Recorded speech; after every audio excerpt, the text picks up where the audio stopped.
Guys, Noble's getting a bit restless, so keep watching because this is bound to be fun. Our favorite lifestyle life scientist, Rick Crossland, joins us for a lesson in static electricity. Static electricity. Were you the kind of kid that would rub your tennis shoes on the carpet in the library and come up to somebody and zap them? Oh, you know what I did? I rubbed a balloon on my hair and then tried to stick it to the wall. So that's static electricity. And, you know, we're getting into storm season, so I thought it'd be good to teach a little bit about static electricity because lightning, it was Ben Franklin that came up with the idea that lightning is electricity. And he was kind of famous for that. He did a couple things. One thing he brought to us is the positive and negative charges before they called it something else. So if you rub something together, we're filled with electricity. It's how our muscles move. Okay. There's a little muscle electricity causes it to contract. Right. And so electricity, but he wanted to prove it. Now, if you saw in the 1700s a guy riding a horse, you know, holding up a metal rod, chasing a storm. He was probably the first storm chaser.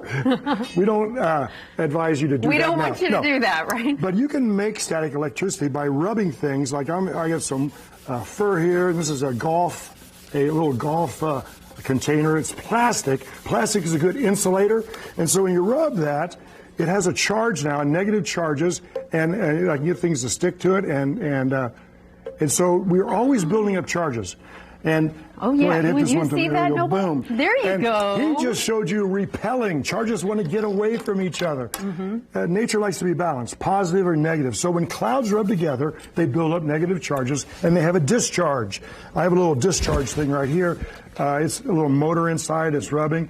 And most lightning is cloud to cloud. Yeah. Some lightning is cloud to ground. Right. But you don't want to be the tallest thing. Oh, neat. Now, what I have here, this thing is making negative charges, a small piece of mylar, and so it wants to get away. If you're ever outside and your hair starts to stand up, you're in trouble because it could be what Robert Van de Graaff invented.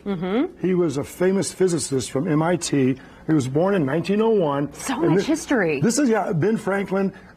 This is a Van de Graaff generator. If you see, it's got a rubber band and rubbing, and watch out. I can feel it. I can feel it back here against the monitor. Because it likes electricity. And if I go like this, I can discharge a small little piece of lightning. And you see it right there? And so as long as that's going, and we'll turn the lights back on. Oh, and Rick, you're like producer Rick. You're magic. You just command the lights to go on and off. It's electricity. The word electron comes from amber. If you ever rub amber, it will hold a charge. So the Greeks got the name amber for electricity. Isn't that fascinating? Yeah, I learned that in a kid's book, an Usborne Kids book. It is amazing the things you can learn where, like the word amber came from. We're connected. So Ben Franklin also proved that a piece of metal would attract electrons. And he invented the lightning rod. The lightning rod, there was a huge storm in Philadelphia. He put the first lightning rod up on Christ Church steeple, and it saved it from being struck by lightning. About 30 large buildings were struck, caught fire, and he invented the lightning rod. Now, if you want to step up on Robert Van de Graaff's generator, this is between 50 and 150,000 volts. Okay. That's a lot. Put your hand on there. Just One hand. And you can hold this with that hand. There you go. We'll switch hands.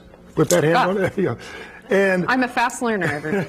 So 150,000 volts, but very little current, so you should not get electrocuted. Noble, step back. Here we go.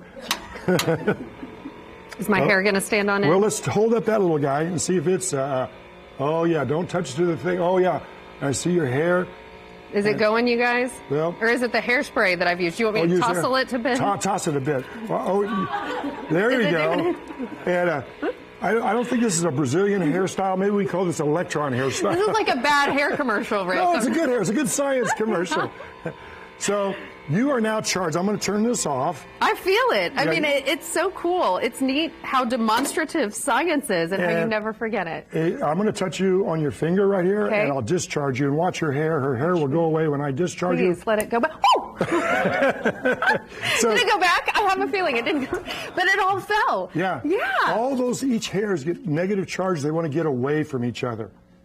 or they want to find a way to jump to something. So when you're outside, you don't want to be the tallest thing around because all that negative charges are looking for a place to strike. So be thankful if you're short. Hang out with tall people this spring when all of that electricity is going on in the clouds. Real fast, give us you know this what tip. this is? Dryer sheet. Dryer sheet. Before they invented these, when you took clothes out of the dryer, all that rubbing caused them to stuck together. Static electricity. You put a dryer sheet in, it warms up, it puts a nice aromatic oil. The oil pulls the static electricity. You don't get shocked. All right, George. I've got to say, Rick's my favorite science guy, learning so many things today. History, science.